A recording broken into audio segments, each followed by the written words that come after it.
Reborn as the villainess, destroy the fake, crush the cheat, rise as the top imperial merchant. Play the full story in one go. Don't forget to like, comment, share, and subscribe. The exciting story begins right now. The bronze mirror reflected a somewhat pale face. The cinnabar mole on my forehead remained vividly colored. I raised my hand to touch it gently. It felt cool to the touch. Outside the window, firecrackers exploded, scattering sunlight like fragments of gold. Aunt Jiang was helping the embroiderer prepare my elaborate wedding dress. The intricate phoenix crown weighed heavily on my neck. It was the most honorable attire for a woman from the Daliang dynasty on her wedding day, yet it also marked the beginning of my journey to hell in my past life. Although the young lady doesn't look so good today, once she puts on her makeup, she'll be truly beautiful beyond description. The third prince will surely be delighted to see her. Aunt Jiang smiled as she pinned a round red agate hairpin into her hair, her hands slightly trembling. I lowered my eyelids and stared at those calm eyes in the mirror. There was no emotion to be seen, only a coldness like that of a frozen pond. It was the desolation left after being burned by fire, the bitter wind that blew across one's face while falling from a cliff. All these emotions eventually converged into this icy, lifeless calmness, the despair resulting from schemes and deceptions. The vicious plans whispered by my cousin Pei Yunluo at night, and Zhao Hang's hypocritical facade hiding his true intentions to seize the assets of the Duke of Dingwu, all these transformed into a cold, murderous intent deep within me. Do they really think I'm still that legitimate daughter who'll do anything for mere fame and status? Auntie, is everything ready outside? I spoke in a low voice, with a steady tone. There wasn't a trace of a bride's shyness in my voice. Instead, it carried a chilling intensity. Aunt Jiang was momentarily stunned. She noticed that something was wrong with me, but assumed I was just nervous about the wedding. She quickly replied, "The Duke is receiving guests in the main hall. The third prince has already arrived at the mansion's entrance. The procession for the wedding ceremony stretches for 3 blocks. This is truly a great honor." Decent, indeed. A smirk of mockery curled on my lips. It was decent, but it was the kind of decency bought with half of my mother's inheritance. That good-for-nothing Zhao Heng, if it weren't for his desire for the salt monopoly held by the Duke of Dingwu along the canal. How would he have agreed to marry me, the eldest daughter with no real power or status? "Where's my cousin?" I asked calmly, putting down the comb. Aunt Jiang whispered. Miss Jingshu said she wasn't feeling well. She didn't want to disturb anyone's plans. So, she rested in a quiet corner of the backyard this morning and didn't come out to see any guests. "I'm not feeling well." I sneered inwardly at this excuse. How well she knew how to use it. In my past life, it was the same day. She used dizziness as an excuse to hide in the backyard, while the noble third prince left the wedding banquet halfway through. The secret rendezvous between them completely ruined my reputation. In the end, Zhao Heng pretended to feel deeply guilty and offered to take her as his concubine. But in reality, he conspired with her to take away my position as steward. Since I've returned in this life, I'll live differently.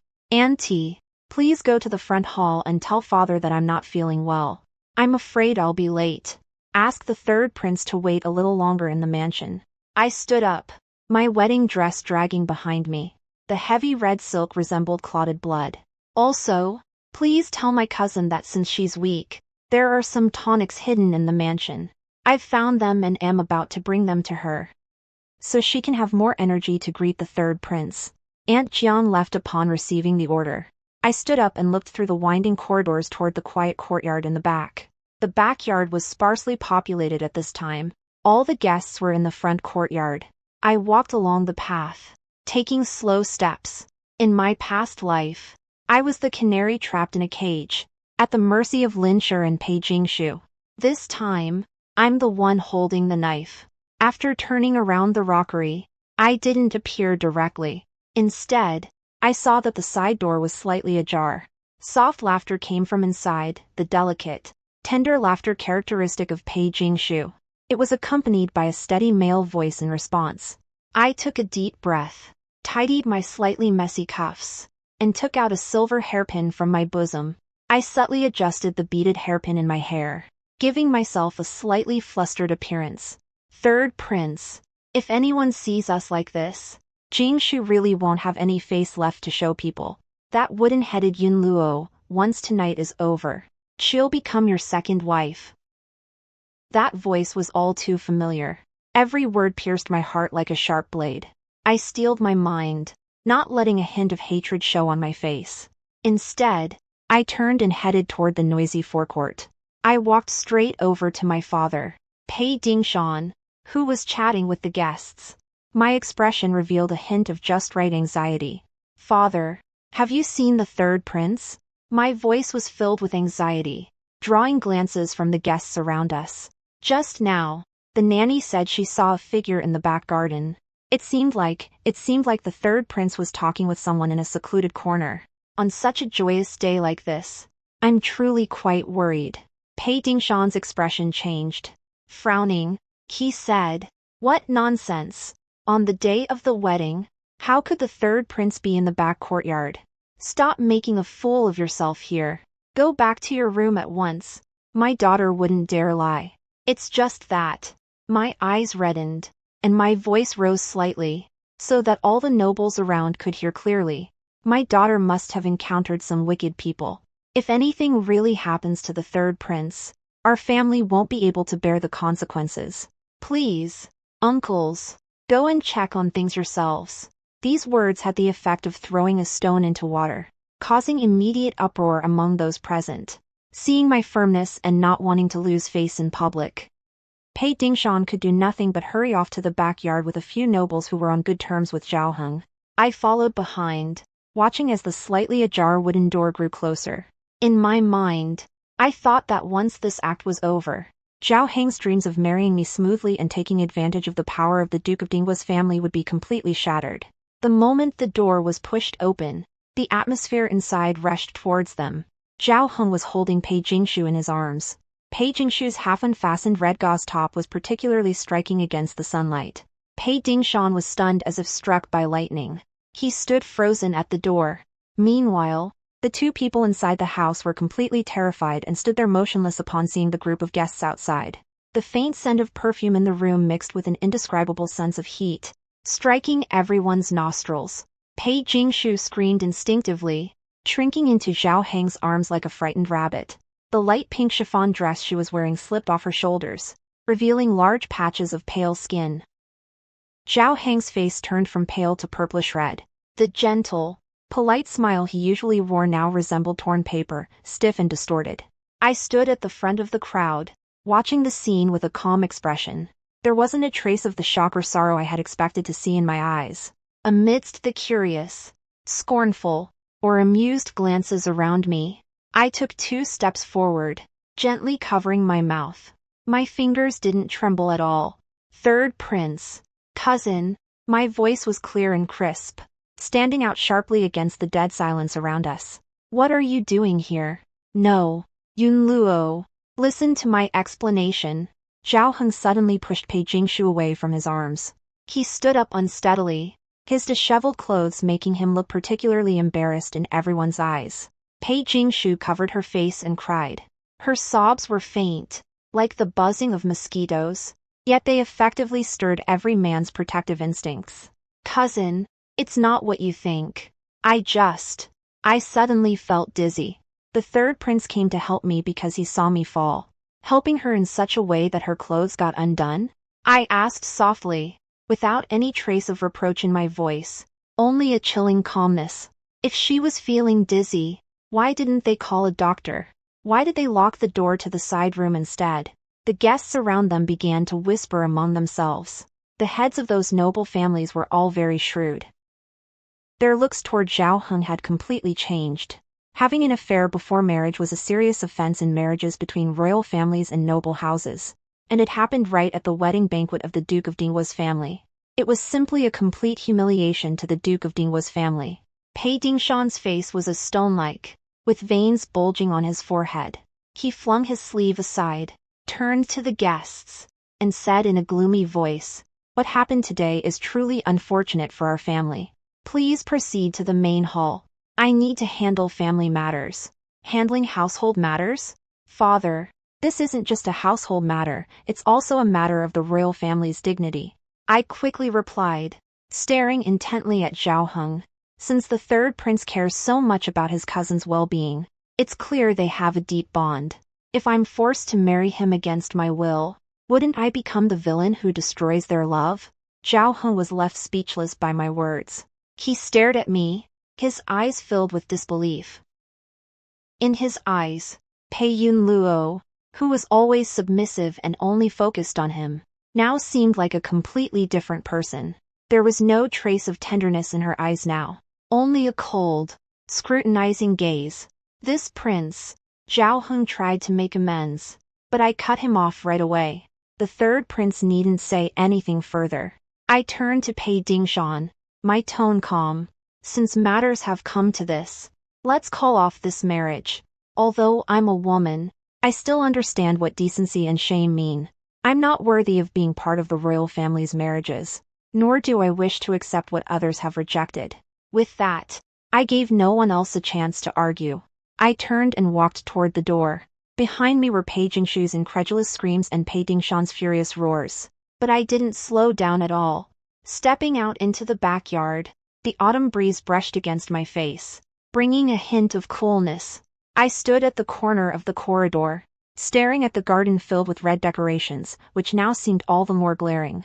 Aunt Jiang followed from behind, her forehead covered in cold sweat, her voice trembling. Miss, what have you done? This marriage is off now. What will become of your reputation? Reputation? I stopped in my tracks, gazing beyond the layers of walls in the direction of the imperial palace. Its walls resembled the bottomless maw of a monstrous beast.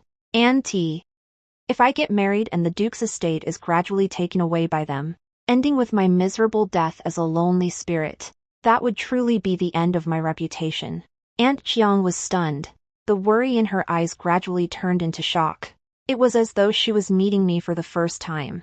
She wanted to ask something, but I stopped her with a gesture of my hand. Go and call the warehouse manager. Also, bring along the accountant. My tone remained calm, without any trace of the exhaustion I might have felt after causing a scene at the wedding hall. I need to check how many of the shops under my name have been tampered with by the Lin family. Aunt Jiang didn't dare ask any more and left in a hurry. I stood there, biting my nails into my palms. The pain reminded me that this was only the first step. Pei Jingshu, that whining, heartless woman, and Zhao Heng, that weakling who relies on women to climb the ladder of success. In this life, they owe me everything, and I'll get it back, every bit of it. Night gradually enveloped the entire Duke Ding's residence. The noise in the front hall slowly subsided, replaced by an eerie silence.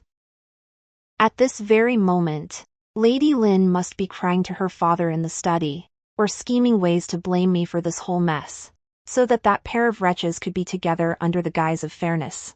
Her tactics were nothing more than acting pitiful, crying, and resorting to underhanded tricks. I returned to my courtyard and took off the heavy phoenix crown. My black hair fell down like a waterfall. Aunt Jiang and the accountant were waiting outside the door, holding several thick account books in their hands. When they saw me come out, they seemed a little awkward. Miss, these are the records of the family's assets and properties over the years, said the steward, lowering his head slightly, his voice somewhat hesitant. I took the ledger and flipped through a page at random. The figures were roughly the same as what I remembered from my past life.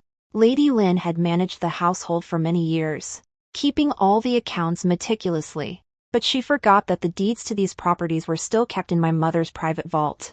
And the key to that vault, whether I lost it intentionally or not several times, should now be in my hands again. From today onward, this ledger no longer needs to go through Lady Lin's hands. I closed the ledger gently, but it made a slight snap sound. Call all the administrators in the mansion and tell them that with the change of master, the rules have also changed. The steward trembled all over, looking up at me with a tentative gaze. If it's the lady who requests this, Lady Lin is merely a concubine who's managed the household for a few years. Does she really think she's now the mistress of this Dingwood Duke's residence? I smiled faintly, stood up, and walked over to the dressing table. I took out the seal that symbolized my status as the eldest legitimate daughter. My tone was casual, yet it carried an unmistakable air of authority. Go ahead. If anyone has any objections, let them come to my room and ask me personally. The night breeze stirred the window paper, producing a soft rustling sound. Through the crack in the window, I saw that the Lin family's courtyard was brightly lit. I knew that the real battle had just begun. And in those distant shadows, that massive figure that had remained hidden all along seemed to have sensed something as well, beginning to move its gears quietly. The cold wind that rushed in through the open door made the lampwick snap noisily. The steward stood with a few of his confidants in the hallway, staring at each other, none daring to take the first step forward. I sat upright in the carved wooden chair, casually playing with a white jade teacup. The lid of the cup tapped lightly against its rim, producing a crisp sound in the quiet of the night. What? Do you still need me to invite you in? I raised my gaze, scanning the faces of those people. My expression remained calm, showing no emotions at all. Yet, this calmness made the managers, who were used to treating people differently based on their status, feel uneasy. The men entered one after another, heads bowed, not daring to even breathe loudly. I tossed the ledger onto the table. The sound of the thick pages hitting the surface was like a heavy blow to their hearts. This shows the income and expenses for the past 3 years. The accounts are indeed well maintained, with everything recorded accurately. I flipped through the pages, my fingers gently tracing the entries related to silk imports. But I remember that last year, the silk shop in the eastern part of the city suffered from flooding. Nearly half of its inventory was destroyed. So why does this ledger show not only no underreporting, but also a 20% increase in profits compared to previous years? The manager of the silk shop at the head of the group suddenly broke into a cold sweat. He knelt down on the ground, his voice trembling. Please understand, young lady. It was all the lady's orders. She said it was necessary to cover the expenses for repairing the garden. I had no choice but to obey. I didn't say anything in response. I simply took a small sip of tea. The tea had long since gone cold, with a slightly astringent taste, but it made me more alert. Over the years, Lady Lin had secretly taken money from public funds to support her pampered niece. In my eyes, her attempts to deceive others were nothing more than the clumsy tricks of a fool. Since it's the lady's command, then you should go to her for any future accounts. I set down my teacup. The porcelain clanked softly on the table as I fixed my gaze intently on them. Starting today, all the internal accounts of the dukedom will be re-established. Anyone who is found to have kept secret accounts or embezzled funds will be immediately expelled from the household. As for you, I paused, my tone calm to the point of indifference. If you want to stay, then list every secret transaction handled by the Lin family over the years, and hand them to me. The air seemed to freeze. Several people paled in face. This was undoubtedly forcing them to betray the Lin family and side with me. But seeing the coldness in my eyes, which left no room for negotiation, they all understood that, compared to the unpredictable tactics of the Lin family, this eldest daughter, who seemed like a completely different person now, exuded an overwhelming sense of pressure that made resistance impossible. Your servant will go and write it right away. The head steward wiped his sweat, kowtowed, and retreated in a flurry. Aunt Jiang stood by, watching my decisive actions. A complex expression crossed her eyes. She had been with me for so many years and had never seen me act this resolutely. It seemed as though that failed marriage had burned away all the weakness that had accumulated in me over the years. Miss, your movements are too bold. I'm afraid Madam will be displeased tomorrow morning. She's just more impatient than I am. I interrupted her, stood up, and walked over to the window. Looking out at the pitch-black night, I said, since Lin Sure is so eager to hold on to her position as steward, she certainly won't give it up easily. What scares her most now isn't me taking her power away, but me exposing her misdeeds, using public funds for personal purposes and secretly supporting her own family. I adjusted the shawl on my shoulders. The silk felt cool and smooth to the touch. In my past life, I was always timid and fearful, afraid of exposing family scandals or damaging the reputation of the Duke's family. As a result, Pei Jingshu, my cousin, gradually cornered me. She even took away the dowry shops I had, using them as leverage for her own gains. This time, I want not only power, but also to make them pay back everything they've taken. Go and invite the old men from the warehouse over here, I said to Aunt Jiang, especially the old shopkeepers in charge of those salt shops. I need to ask them who has been running those shops over the years. Aunt Jiang left upon receiving the order. I returned to the couch, closed my eyes, and remembered the seal that my mother had given me before she died. It was a symbol of the Pei family's legitimate daughter, and also the only key to controlling those hidden assets. Lady Lin always thought she had stolen and destroyed that seal before my wedding, but in reality, it was merely a trap I had set to test her. I couldn't sleep all night. In the early morning, sunlight filtered through the mist into the courtyard. The air carried a faint scent of moist soil. Before I could get up, I heard hurried footsteps outside the door, along with Lady Lin's usual, somewhat shrill voice. How mighty the young lady really is. In the middle of the night, she insists that all the household managers wait in her courtyard. The door curtain was flung open abruptly. Mrs. Lin appeared before my eyes, her well-maintained appearance tinged with hostility. She was dressed in luxurious brocade, accompanied by 2 maids. Clearly, she had come to demand an explanation. Pei Jingshu followed closely behind, clutching a silk handkerchief. Her eyes were filled with tears, and as she looked at me, there was a hint of timidity and grievance in her expression. Good morning, my biological mother.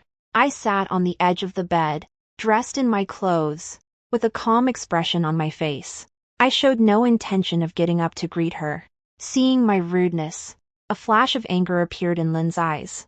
Yet, striving to maintain her authority as an elder, she sneered, Yunluo, I know you were frightened yesterday, so it's understandable that you act willfully, but these officials are all experienced people in the household. If you keep questioning them without reason, and word gets out, won't people laugh at the Dingwood Duke's household for lacking discipline? I looked up, meeting her carefully adorned eyes directly. My tone was firm and uncompromising.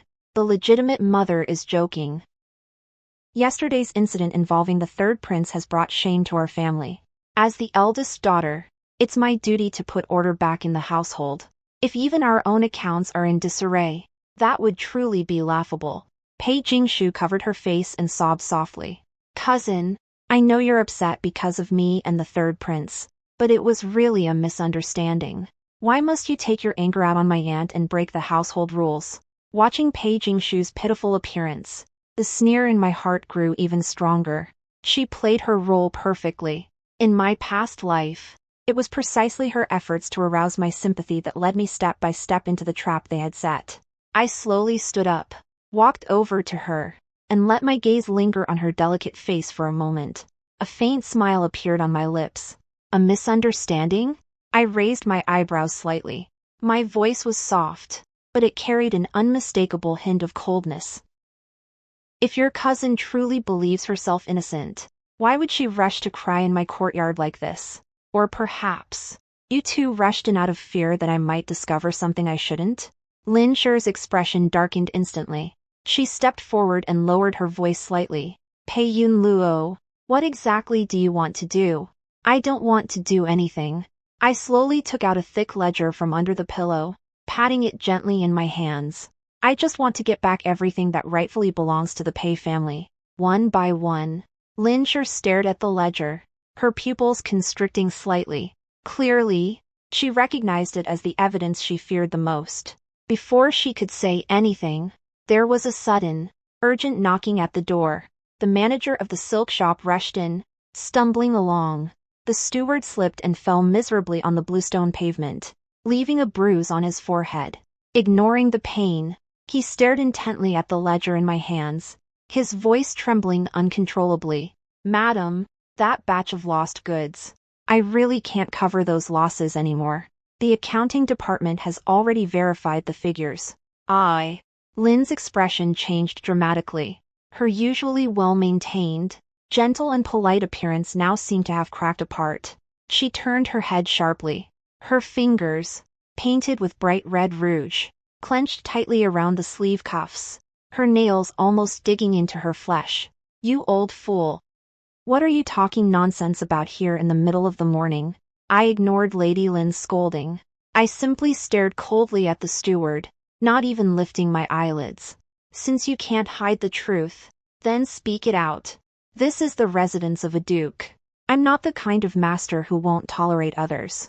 As long as you explain the origin and whereabouts of every transaction you've handled over the years, I'll spare your life.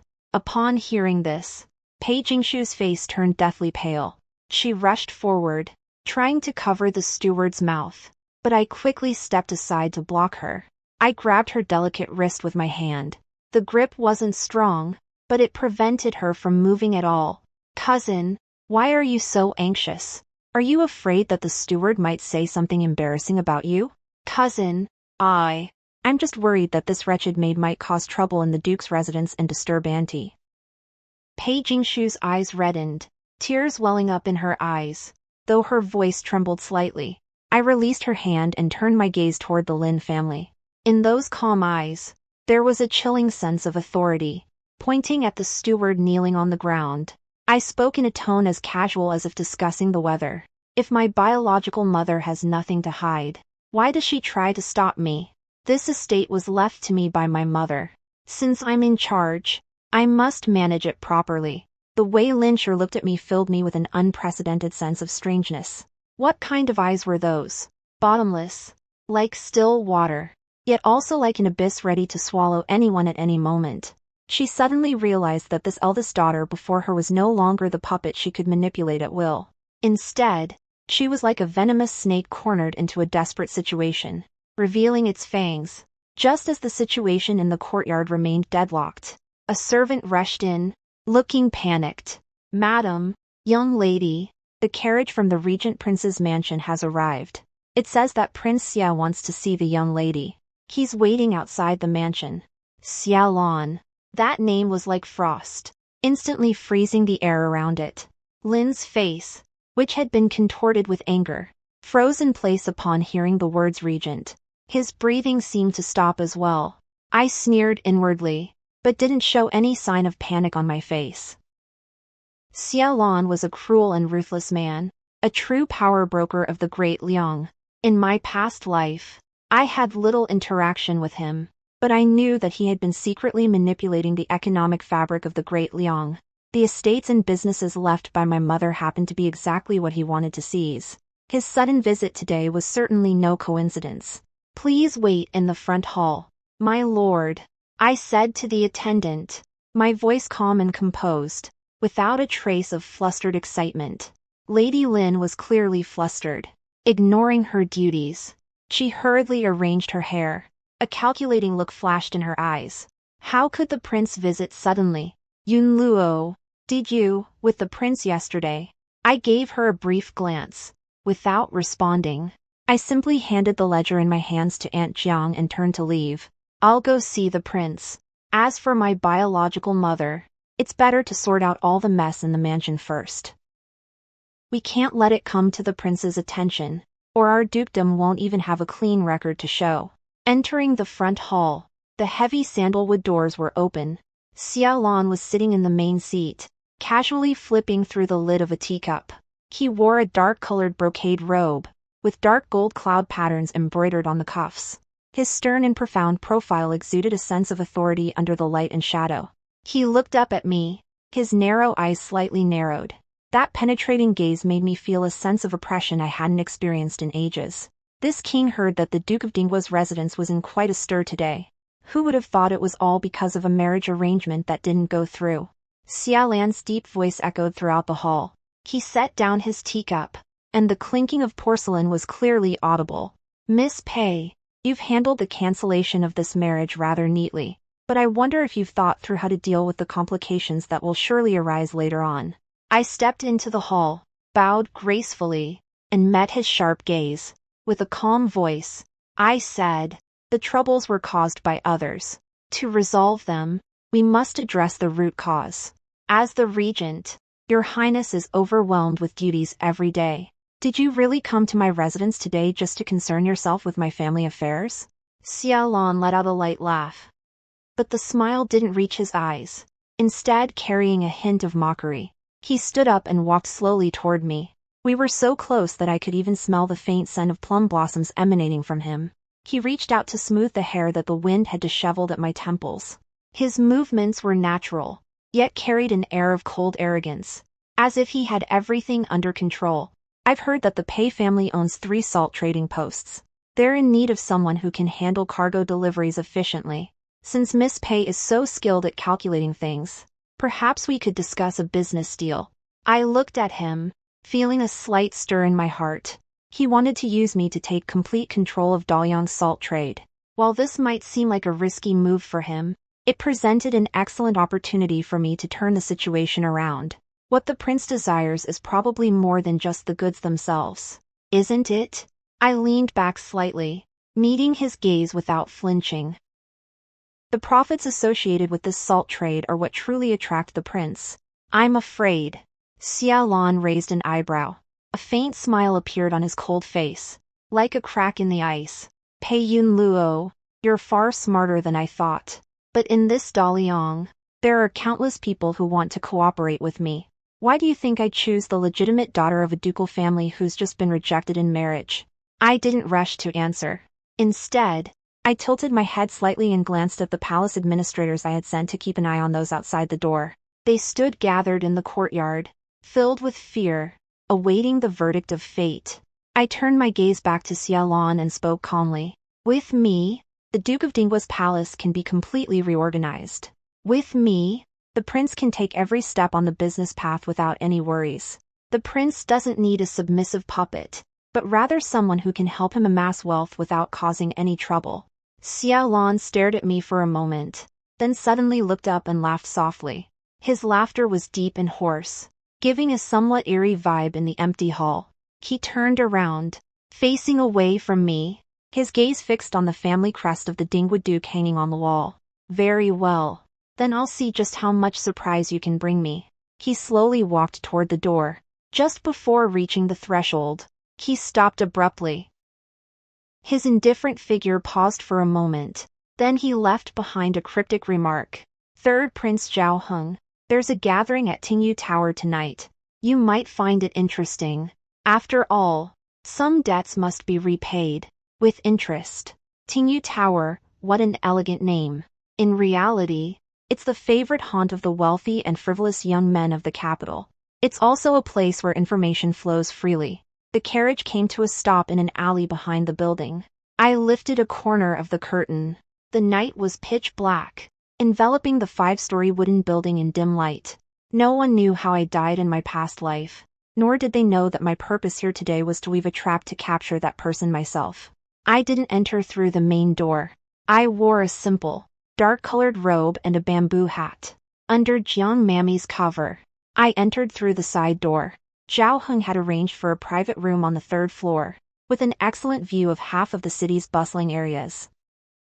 Miss, I've heard that Zhao Heng has invited many officials from the Ministry of Finance today, with the intention of manipulating the silk trade.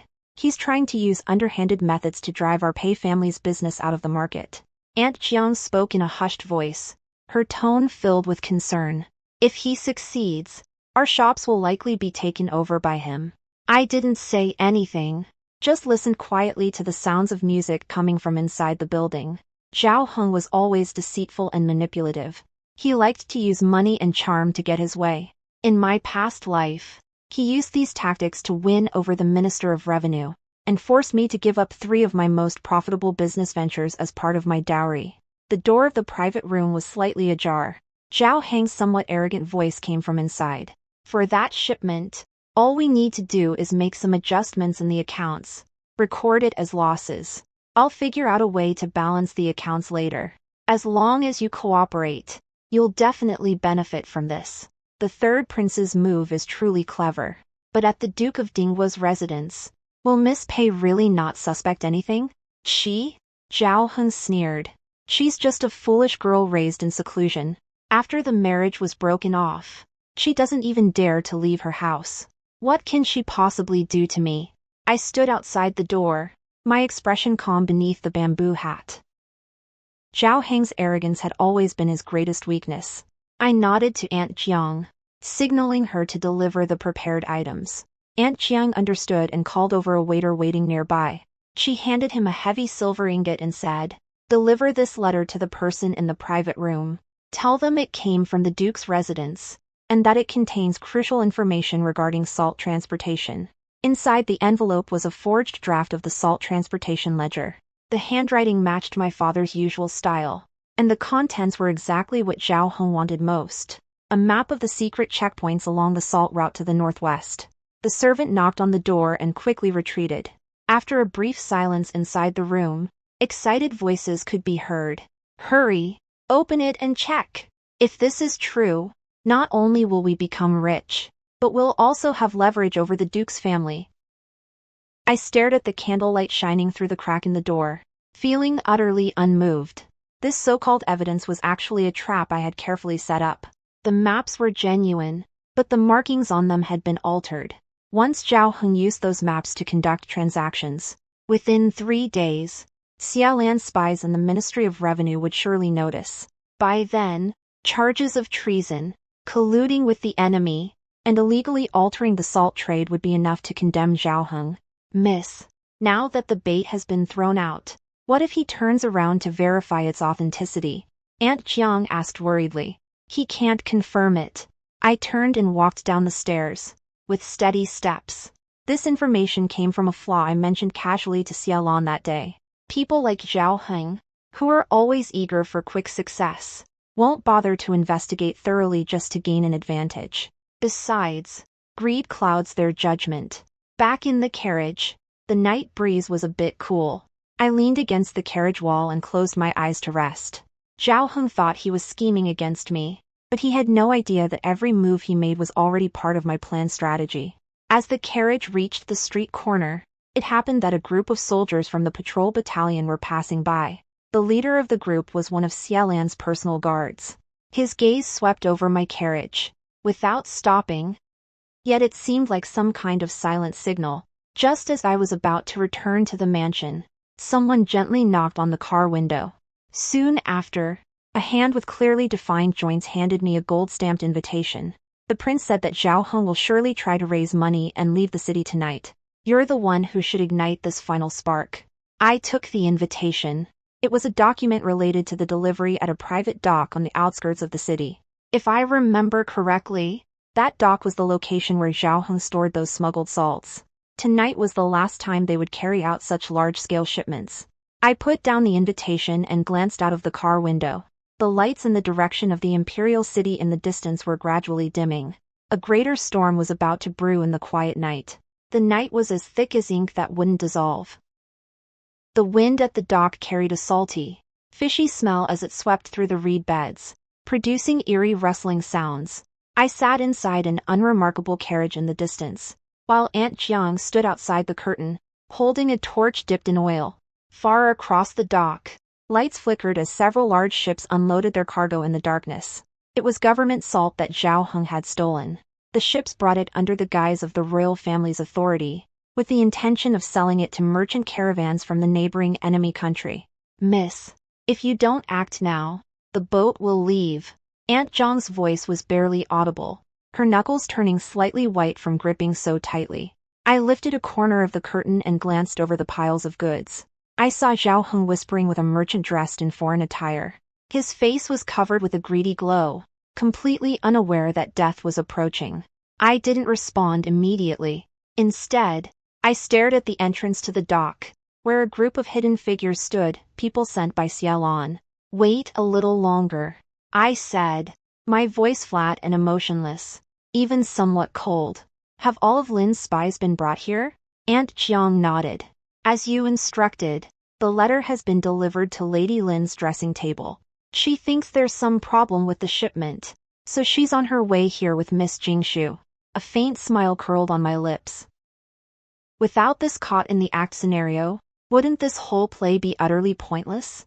The Lin family thought they'd caught me in a mistake, but what they were actually heading toward was certain doom. As I slightly raised my right hand, Aunt Jiang immediately acted. She threw the torch she was holding toward the granary by the dock, which was already filled with dry grass. The flames erupted like living creatures, illuminating the entire river surface. In moments, The otherwise peaceful dock became a scene of chaos. The guards screamed in panic, and the boatmen shouted in outrage. Zhao Heng turned around in panic. Under the light of the flames, his terrified face looked especially comical. Immediately afterwards, those who rushed out from the darkness weren't soldiers trying to put out the fire, but guards armed with long spears, smuggling official salt and colluding with the enemy to betray the country. Zhao Heng, do you acknowledge your crimes? At that moment, Zhao Heng felt as though someone had stripped away his backbone, leaving him limp at the bow of the boat. Meanwhile, lanterns lit up in the distance. Lin Shu's shrill screams pierced the night sky. She was dressed in gorgeous attire, but before she could get off the carriage, she was surrounded by the guards waiting there. Pei Jingshu was terrified, her face pale, completely devoid of her usual delicate demeanor. I pulled back the curtain, ignoring the mess on the floor. Turning to the coachman, I ordered, "Take us back to the mansion. Hand over copies of the accounts that the Lin family has misappropriated over the years directly to the Ministry of Justice." The horse rims grated against the gravel, producing a muffled sound. I sat quietly inside the carriage, while the chaos from the docks reached my ears. It was the final cries of despair before a change in power. It was indeed time for a change in the rule of the Dingwu Duke's household. And when the Lin family lost their patron, even without my intervention, the public opinion in the capital would tear them to shreds. When I returned to the mansion, the courtyard was in complete chaos. Several servants who usually acted tyrannically because of Lady Lin's influence were being dragged away by the guards who had rushed to the scene. I walked straight through the corridors. When I passed by Lady Lin's courtyard, I saw her being led away by 2 guards. The haughty demeanor of a noble woman was gone now, replaced only by disheveled hair and tears all over her face. Pei Jingshu collapsed to the ground. When she saw me approaching, her eyes, which used to be full of pitifulness, now revealed a venomous hatred, like that of a poisonous snake. She tried to throw herself at me, but the soldiers behind her kicked her away. "Pei Yunluo, you wretched woman, you planned all of this ahead of time, didn't you?" Her voice was shrill and harsh, completely devoid of its usual softness. I stopped in my tracks and looked down at her from above, my expression calm, as if I were watching some trivial farce. I didn't say a word about the grievances from our past lives. I merely glanced at her indifferently. The coldness in my eyes was far more hurtful than any mockery. "Cousin, you're mistaken. In this household, the rules are always set by the master. It's you who've crossed the line." As soon as I finished speaking, without waiting for her reply, I turned around and headed toward the accounting department. The door to the accounting room, which had remained closed for so long, was now right in front of me. As I slowly pushed open the heavy copper ring, the scent of aged sandalwood and yellowed paper filled my nostrils. Inside the accounting room, the dim candlelight flickered, illuminating the piles of account books. After years of managing the finances, Mrs. Lin had kept every transaction in a highly concealed manner. But to me, they were nothing more than lies riddled with errors. I picked up the pen, dipped it in ink, and marked red circles next to every questionable entry. Moving slowly and methodically, Aunt Jiang stood nearby, holding several pre-prepared seals in her hands. Not daring to make a sound, the first rays of light of dawn filtered through the window bars. I put down my writing brush and gently dried the ink on the paper. This heavy, dilapidated machine that was the Duke of Dingguo's residence finally began to function properly under my control. As I handed the organized documents to the butler who entered the room, the entire dynamics of the household changed completely. From this day forward, every grain of rice and every inch of silk in this residence would be under my control. After putting an end to the mess left by the Lin family, I put on a neat silver-white brocade robe and left the mansion with Aunt Jiang. The carriage stopped right in front of Wanbao's, the busiest shop in the capital. Upon seeing me get off, the shopkeeper waited at the door, wearing a beaming smile. "Master, you've arrived." The shopkeeper bowed respectfully and handed over a ledger. "This shows the details of silk and salt shipments for this month. As you instructed, all connections with the Lin family have been severed, and our own people have taken over everything." I casually flipped through the pages. The numbers were clear, and the paths were well defined. With Xiaolan's covert support, along with my detailed memories from my past life regarding every trade route in Daliang, I now hold a decisive advantage in this game. What's called an imperial merchant is nothing more than a tool in the hands of those in power. But now, that tool is in my own hands. In the afternoon, the carriage from the regent's palace arrived as scheduled. When the curtains were lifted, Xiaolan's stern face came into view. His gaze toward me held less of a critical expression and more of a profound sense of approval. "You certainly haven't disappointed this king," Xiaolan said, his voice as cold as ever, yet with a rare sense of relief. "Zhao Hun has been deposed and banished to a harsh region. The rumors about you in the capital have also disappeared with his departure. From now on, you may take control of the trade routes of Daliang." I stood beside the carriage, bathed in the warm sunlight. I gazed at the bustling streets in the distance, a scene of peace that I had personally brought about. I had no desire for the empty title of imperial merchant. What I wanted was to ensure that no one in the Dingwu Duke's household, or indeed throughout the entire Daliang, would ever again be able to trample upon my will. "Your Highness, you flatter me. Cooperation for mutual benefit is simply about fulfilling each party's needs." I bowed slightly, speaking in a calm tone, without any hint of trying to ingratiate myself. Xiaolan looked at me and suddenly smiled. There was a hint of sharp satisfaction in that smile. "Pei Yunluo, you truly are an outlier. In that case, I'll leave it to you to handle this first batch of silk intended for the royal family."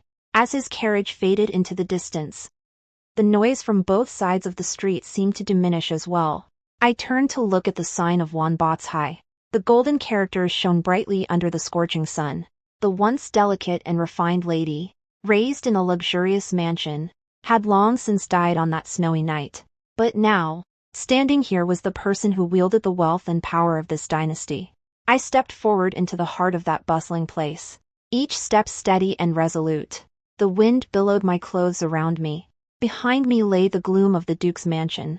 Ahead lay a long journey. But now, no one could stop me in the slightest. The story is over. Thank you for listening. Please subscribe, like, share, and comment. Thank you.